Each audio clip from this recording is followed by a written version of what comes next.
Hello and welcome to another webinar from the State Archives collection, part of Museums of History New South Wales. My name is Colleen Milicevic, and today I'll be talking to you about the records of the Liverpool Asylum for the Infirm and Destitute, also known as the Liverpool State Hospital and Home. For simplicity, I'll be using the term Liverpool State Hospital or simply the hospital throughout the presentation. I'll start with an acknowledgement of country. I acknowledge First Nations peoples of the various lands on which we meet. I acknowledge First Nations peoples as keepers of languages and cultures that enrich our connection to country. As the oldest knowledge holders and first record holders and archivists of cultural heritage connected to the lands we live and work on today, I extend this respect to all First Nations peoples and elders past and present. So firstly, I'd like to give you a very brief history of the building that housed the Liverpool State Hospital. Then we'll go on to look at the hospital itself. So the main hospital building, which you can see in this photo, still stands on College Street, Liverpool today. It was constructed between 1822 and 1829 using convict labour. And if you ever get to visit the site, you might see the traditional convict mark of an arrow on some of the bricks. The original design is attributed to architect Francis Greenway. However, he was dismissed in November 1822, so it is possible that further amendments were made to the plans after his departure. The building is a brick construction with sandstone foundations, slate roof, and 14-foot ceilings. And you might notice these very high ceilings in some of the images throughout this presentation. And by the way, most of the photos featured in this webinar are taken from our series of glass plate negatives from the Government Printing Office in series NRS 4481. A key feature of the building is the octagonal tower, which you can see in this photo. And it was a distinct departure from the simple box design of public buildings used at the time. The building was originally used by the Colonial Medical Service as a hospital to treat convicts. However, the building was vacated in 1845 due to a decline in convict numbers at the time. It lay vacant until the Benevolent Asylum opened there in 1851, and I'll talk about that a bit more in the next section.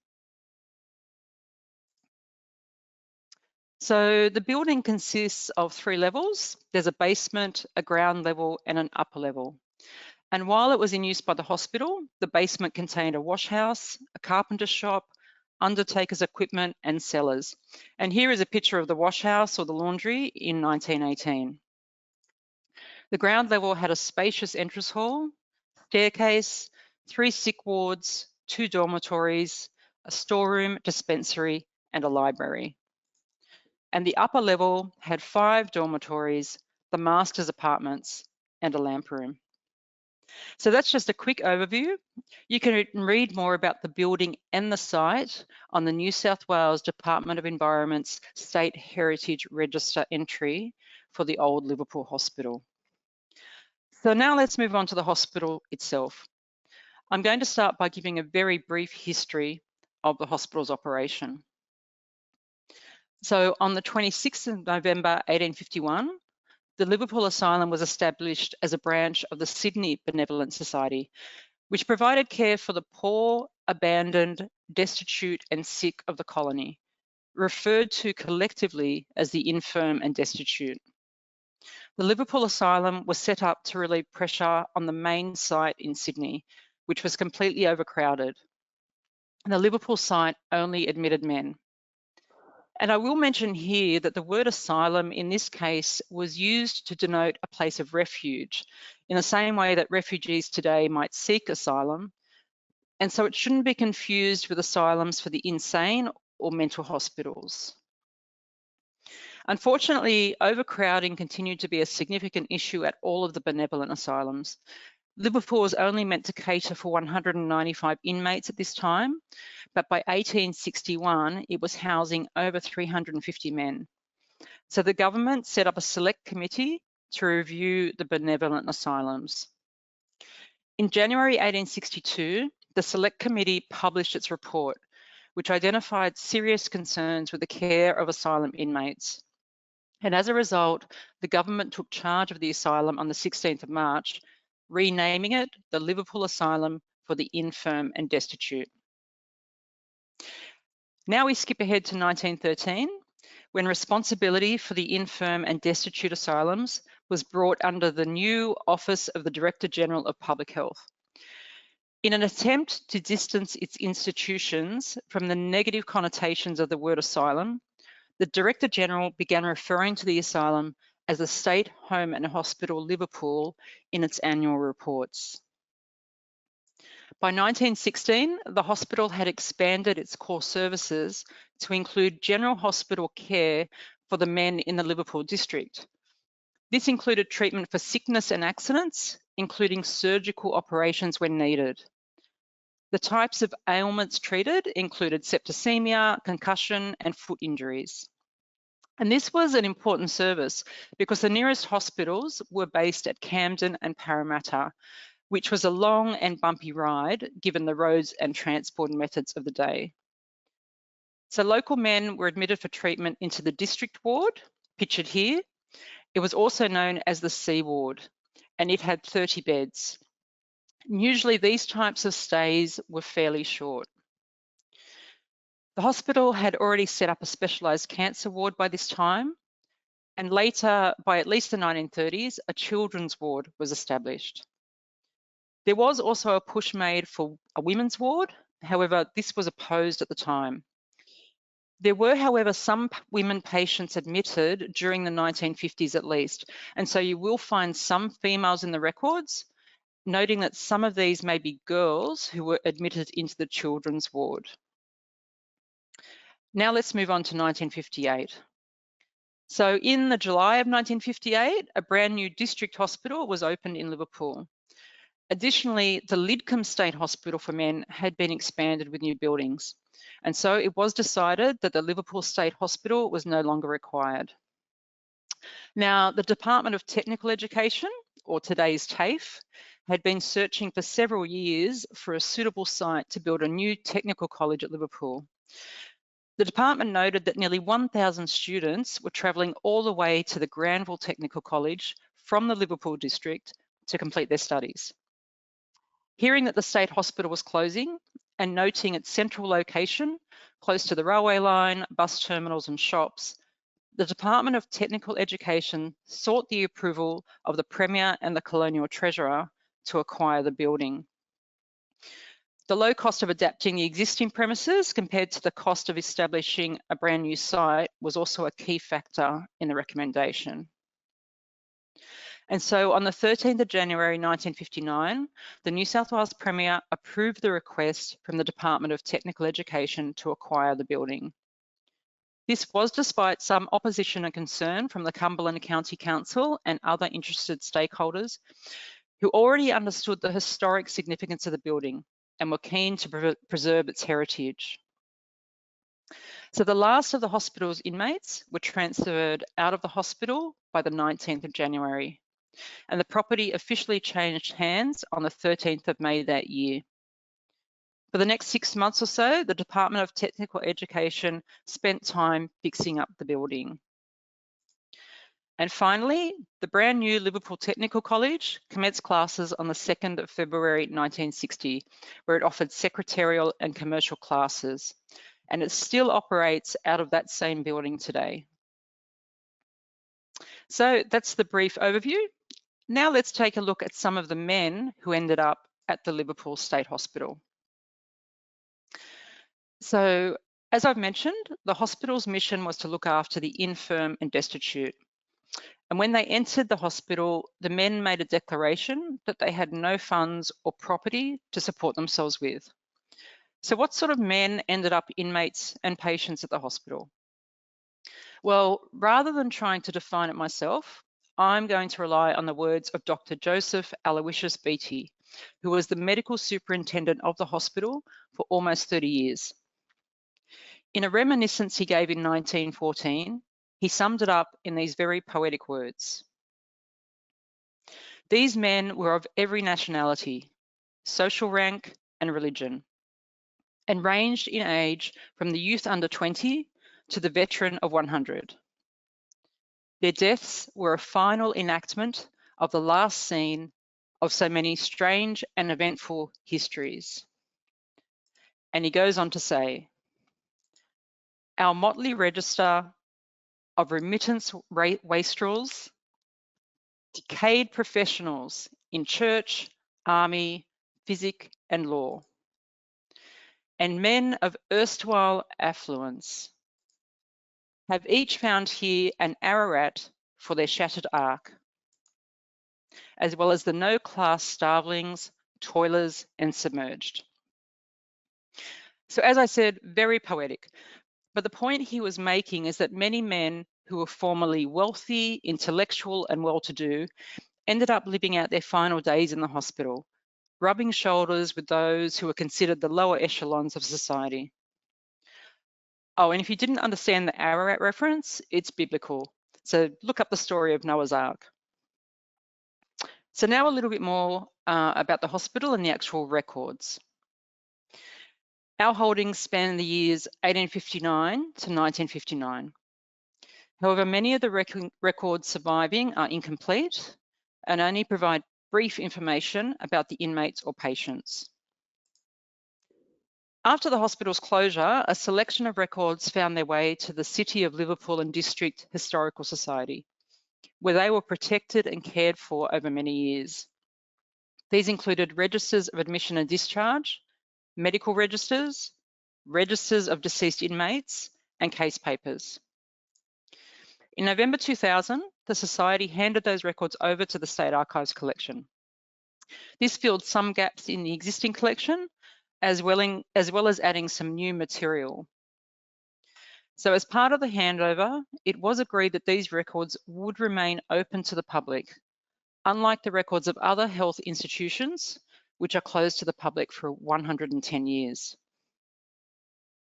We acknowledge and thank the City of Liverpool and District Historical Society for the return of these important records to official custody.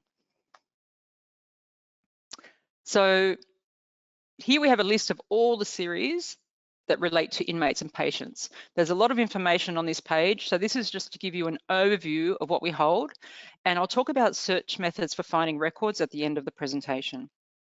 As you can see, there are quite a lot of series in a variety of different forms. However, some of these series have a very limited date range. For example, on the right-hand side, you can see RNCG 1672, which are the Liverpool State Hospital and Home medical reports, and these only cover the year 1900. Further down the page, we have NRS 4959, which are the day and night reports from the C ward, and these cover only a few months in 1936. We also hold indexes to the earlier records. These are on microfiche in the reading room, and they were produced by the Liverpool Genealogical Society.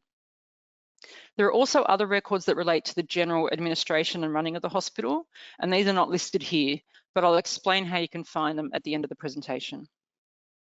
So for the rest of this webinar, I'm going to focus on two particular series, and they are NRS 23159, which are admission cards deaths, and NRS 23160, which are admission cards discharges.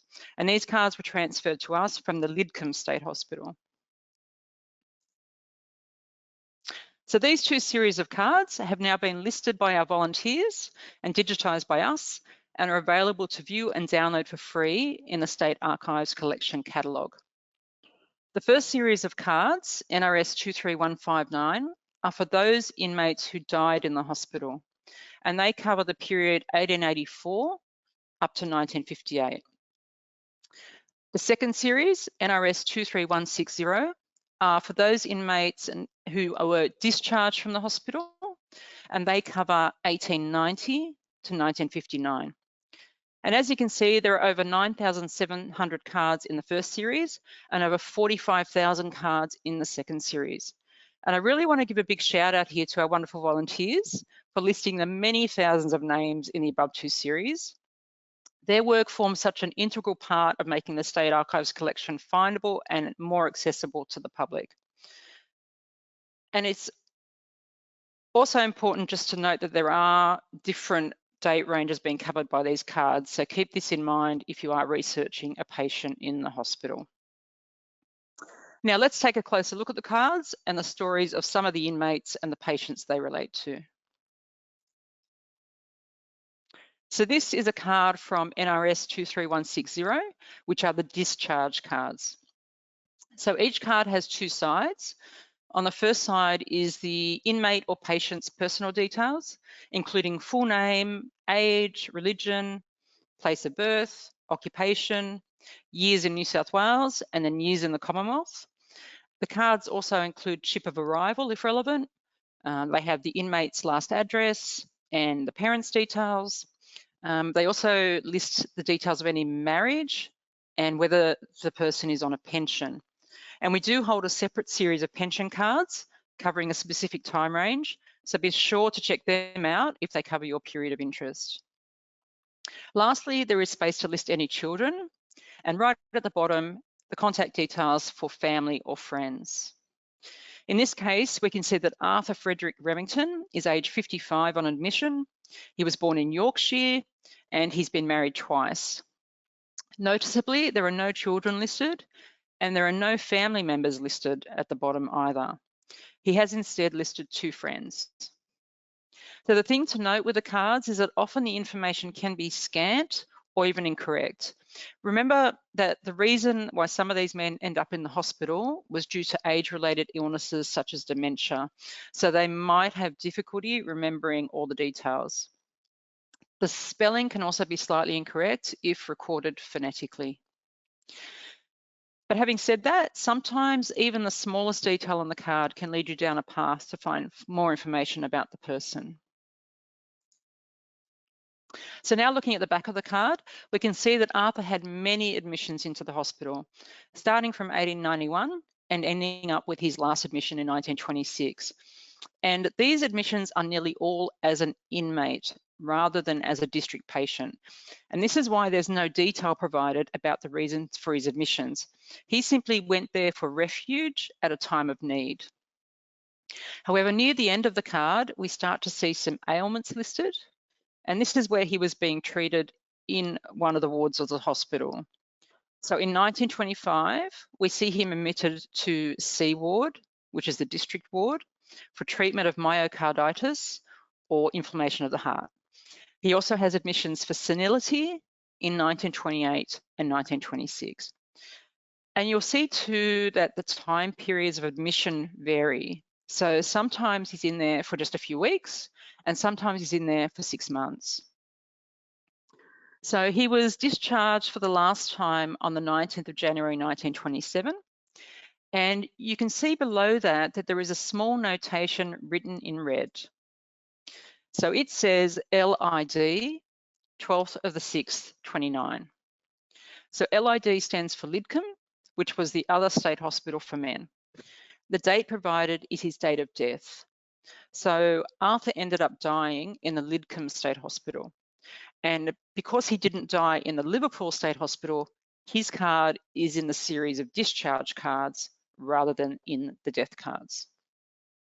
So who was Arthur Frederick Remmington and how did he end up here? Well, in 1926, Arthur Remmington was interviewed by the Sun newspaper for an article about the Liverpool State Hospital. He's one of the three men featured in the photo, and he's described in the article as having blue eyes and a white beard. But unfortunately, they didn't put the names of the men under the photo, and because it's in black and white, all of their beards look white, and I can't tell which of them has blue eyes. So at this point, I don't know which of the men there is Arthur. But in the article, 91-year-old Arthur firstly made it clear that his surname was spelt with 2 M's, not 1. And I'm not sure if you've been looking at his surname and thinking it was a typo, but no, it was definitely Remmington with 2 M's, according to Arthur. He then went on to describe a myriad of occupations and achievements during his life, including soldier, sailor, gold miner and journalist, school teacher, and politician. Yes, he received a handful of votes in the 1877 state election when he stood for Yass. And he was also a pastoralist. As we know from his admission card, he was also married twice.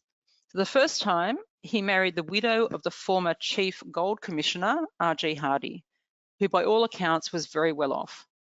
But within 10 years of marriage, Arthur was declared insolvent, and a further insolvency occurred in 1881, and we do hold insolvency files in our collection. So Arthur's wife died in 1882, and he remarried in 1894. His second wife died in 1901, and I noticed on his card that his visits to the hospital mostly ceased during this period between 1894 and 1901, when he was married the second time. However, what Arthur failed to mention to the reporter was that he'd also been to jail, twice in fact. So here he is in all his bearded glory, posing for a jail photo in 1878 at Darlinghurst Jail. And you can find this photo and the photos of many other prisoners up to 1930 in our index to the jail inmates. See G for jails in subjects A to Z on our website. So Arthur was jailed for 3 years for feloniously wounding Henry John Sampson of Yass. And in 1881, he was back in jail for stealing £7 from Henry Willis at Binalong near Yass. And his first wife died while he was in jail this second time. Remmington was a well-known figure in the Yass area, which is in the southern tablelands of New South Wales. So an 1878 article in the Yass Chronicle details the reason for his rise and fall. And the anonymous author did not hold back when he noted that Remmington's career in Yass ought to be a lesson for those who fly for solace to the brandy bottle. And he went on to say that by marriage, he acquired much wealth. But unfortunately for Remmington, the bottle was his bane. And the bitter end has culminated in 3 years in jail, a loss of social status, and the bitter memory of having frittered away a large portion of his worldly substance. So it looks as though Arthur was one of Dr. Beattie's men of erstwhile affluence. He had it all, but he lost it all. So the next person I'm going to feature is somebody who was admitted to the district ward as one of the men of the local district that needed hospital care. So this is a card for Charles Alfred Atkins, also from series NRS 23160, which are the discharged cards. So we can see here again that his personal details have been completed on the front of the card. Charles was born in Sydney, and his last address was James Street, Ingleburn. His occupation is railway employee at Ingleburn. He had a wife, Irene, and 3 children, and the oldest of the children was living out of home at Beecroft. And lastly, his wife is listed at the bottom as his contact, and she's also noted at being at James Street, Ingleburn. But they didn't appear to have a telephone at home. So Mrs. Atkins could only be contacted by ringing Mr. Cullen, the storekeeper. Now let's look at the back of the card. So as you can see, the back of Charles' card looks a lot different to Arthur Remmington's. The headings and columns are all the same, but the level of detail is vastly different. So Charles only had one admission on the 27th of July, 1936, and his ailment was noted as a concussion and incision to the scalp. So how did he end up in the hospital? Well, Charles was a night officer at the Ingleburn railway station pictured here, which was just 4 stops from Liverpool station at the time. So in the early hours of the morning on the 27th of July, 2 masked men entered the railway station and battered Charles over the head with an iron bar. They grabbed his station keys, they opened the safe and the cash box, and they escaped with both the cash and keys. So Charles' cries for help were heard by the wife of the station master who lived close by, and she woke her husband, who rushed to Charles' aid, and he was taken straight to Liverpool State Hospital for treatment. Now, as mentioned previously, if the hospital hadn't offered this expanded care to men of the district, Charles would have had a much longer and very uncomfortable trip to either Camden or Parramatta hospitals. And you can see from the picture just how rural the area was at the time. So what else can we find out about Charles's treatment and his recovery? Well, Charles' progress can be tracked through the day and night reports, series NRS 4959, which contain a short note on the treatment condition of patients. So the day reports are usually on the left-hand page and the night reports on the right-hand page, and not all patients are included each day, only those requiring medical attention. The patients are listed either by just surname or sometimes full name, and their name is underlined as you go down the page. So these reports are in one volume and they cover a very brief period from the end of June 1936 to mid-August 1936. So when I spoke earlier about some of the records being a little bit patchy, this is exactly what I mean. So the night report for the 26th of July shows Charles being admitted at 5 AM with head injuries. Now, just to note that the night report would have started on the evening of the 26th of July and gone through the night shift. So that's why he's listed as being admitted on the 26th, not on the 27th. So on admission, he was given sutures or stitches for the gash over his eye. They said he was cold and shocked after bleeding profusely. Brandy was given to dull the pain because, you know, it's not like today where you go into hospital and you get given painkillers. His eyelids were swollen and he had a headache. Now, there are only a few other patients listed on the night report along with Charles, and the comment at the bottom says other patients not complaining. So this is really where they only listed the people that needed some sort of attention and nobody else was listed if they were doing fine. So we can continue to track Charles' progress through the day and night reports. So on the 27th of July, which is his first full day in the hospital, you can firstly see that the surname Atkins has been underlined. And then there's a description of how he's feeling and what treatment he needs. So he was complaining of severe headaches. He was given aspirin and his wounds were dressed. On the 29th of July, he had a good day. He was seen by Dr. Eisenberg regarding his eyes, and zinc drops were ordered. He was also seen by the railway doctor, as well as having his dressings changed, and they said that he was looking well. On the 31st of July, he was sent off to the Lidcombe Hospital for X-ray of his head, and the zinc drops had obviously arrived because they were instilled into his eyes. On the 6th of August, he was up and feeling well. And lastly, on the 11th of August, the day report showed that he might be going home by car and that the x-rays had confirmed he had a fracture of the left temporal bone. And so this probably explains all the headaches that he was having.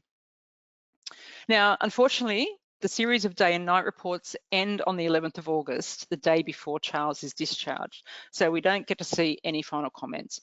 But thankfully, we've got his card to confirm that he was discharged on the 12th of August, 1936. So you might be wondering what happened to Charles after this. Did he recover okay? Did they catch the masked men? Well, the good news is that 2 young men were arrested and charged with the incident. And they were Harold Leslie Tompkins, age 21, and David Fowle Murray, age 19. And these are the photos from their jail photo description sheets, which were taken at the State Penitentiary, Long Bay. Now, these are not available in the index to jail photos as they only go up to 1930, but you can inquire with us in the reading room about records for this period. So in November of 1936, both men were sentenced to 2 years imprisonment for their crime. So on another good note, Charles went back to work and seemed to recover fine. So remember on his admission card, it mentioned that he was a railway employee. And so this leads us to other records. So we hold railway personal history cards for former railway employees. It's the massive series of records, many, many thousands of cards. And on the screen is one of Charles' history cards, which comes from series NRS 12922. And these cards have also been digitised and listed on our catalogue. So the cards list the date of appointment, the position title, the location, and the rate of pay. And sometimes there are other notes relating to leave and benefits. But you can see on Charles' card that he continued to work after the accident, and in November of that same year, he was appointed as Assistant Station Master, 4th class.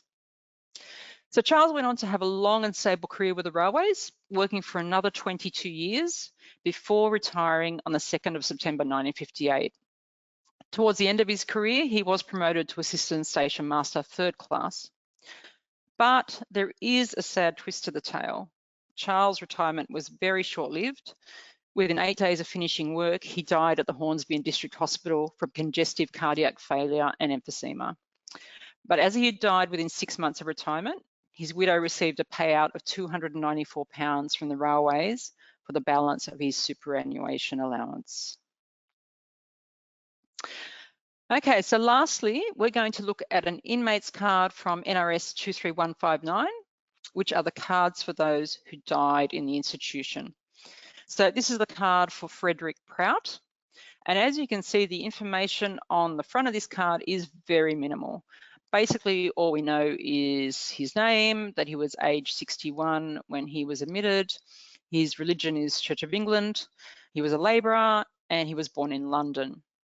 It says he's been in New South Wales for 8 years and in the Commonwealth for 37 years. And his last address was Narromine, which is about 40 kilometres west of Dubbo in the Orana region of New South Wales. So you can see the rest of the card is pretty much empty. There are no details about his parents, his wife or children, and no family or friends are listed. So that's a bit sad for this man. So if we look at the back of the card, we see that he was admitted on the 2nd of October 1924 and he died on the 11th of October 1929 at 5:30. So he was an inmate there for almost exactly 5 years. While he was an inmate, he also briefly received treatment in one of the wards for an ailment, and you can see that listed on the right-hand side of the card. So really the only difference between these cards and the discharge cards is that the date and time of death is noted. Now, here is where Frederick's story gets a bit interesting. So, about a week before his death, Frederick made a will, and he bequeathed his entire estate to the Director General of Public Health to be held in trust for the erection of a recreation hall at the hospital, which was a much needed addition to the facility. And if the hall couldn't be built, then the money could go towards the benefit and comfort of the inmates. So the image we see on the left is Frederick's will, taken from his probate packet. Now, probate packets normally contain a person's will and details about distribution of the estate, and they are one of our most popular record series. So Frederick apparently made this bequest because he'd been treated so well during his time at the hospital. However, after his death, it was discovered that Frederick had some assets secreted away. So his deceased estate file shows that he held Commonwealth government bonds worth £650, as well as £48 in a bank account. Now, in today's terms, this is about $65,000. So the image on the right shows the inventory of assets from Frederick's deceased estate file. These files list a person's assets at the time of death in order to determine the amount of death duty to be paid. And you can search for deceased estate files using the index to deceased estate files on our website. So these two sets of records go hand in hand, as the death duty had to be paid before probate could be granted. Now, remember that every man entering the hospital declared that they had no funds to support themselves, but obviously Frederick did have some funds in the background. So when the Director General of Public Health was made aware of the bequest, they deducted maintenance fees for the 5 years that Frederick was in the hospital. What can I say? Bureaucracy at its finest. But the balance of Frederick's estate was put towards the recreation hall, which was opened in June 1932 at a cost of £3,000. So this is a plan of the recreation hall, which comes from a large series of plans from Public Works that we hold on aperture card, and they're in series NRS 21554. So it's lovely to see that Frederick's bequest came to fruition in the end, and all the men got to enjoy the brand new recreation hall. Well, that ends the overview of the records of the hospital. So now I'm just going to step you through how to locate the records. So firstly, to access the State Archives Collection website, go to mhnsw.au, then click on Explore State Archives. You can also click on Collections at the top of any page and then choose the State Archives catalogue. So to locate the admission cards from NRS 23159 and NRS 23160, you can search by the series number and keyword. So for example, you can search by NRS-23159 Prout, or you could search by NRS-23160 Charles Atkins. It's really up to you. So you can just use one word, you can use the entire full name to narrow or broaden your search. But I wouldn't suggest just using the surname if you're looking for a Smith. Of course, there are well over 600 Smiths in these series. Once you've found a result, you can click on the item to see more information and to view the image thumbnails. So at the bottom left of the screen, you can see that there are 2 thumbnails there. You can click on each one, you'll see a larger image, and you can also then right-click and save the image to your own computer for free. Now, other series are not listed down to item level in the catalogue. So for a full list of inmate and patient-related series, please see the Liverpool State Hospital and Home Guide on our website, and you can find it under A for asylums in subjects A to Z. You can also search by series number to find more information about a particular series, including a description of the records and the content start and end dates. And so that's important if you're trying to work out whether that series is relevant to your research. So for example, here, I've just put in NRS-4959 to have a look at the day and night reports. And I can then click through to the next page and see a lot more detail. And then to see a complete list of all the records we hold from the hospital, including some of those administrative records that I mentioned earlier, you can search for the agency number, AGY-1726. And sorry, I've just skipped ahead by accident.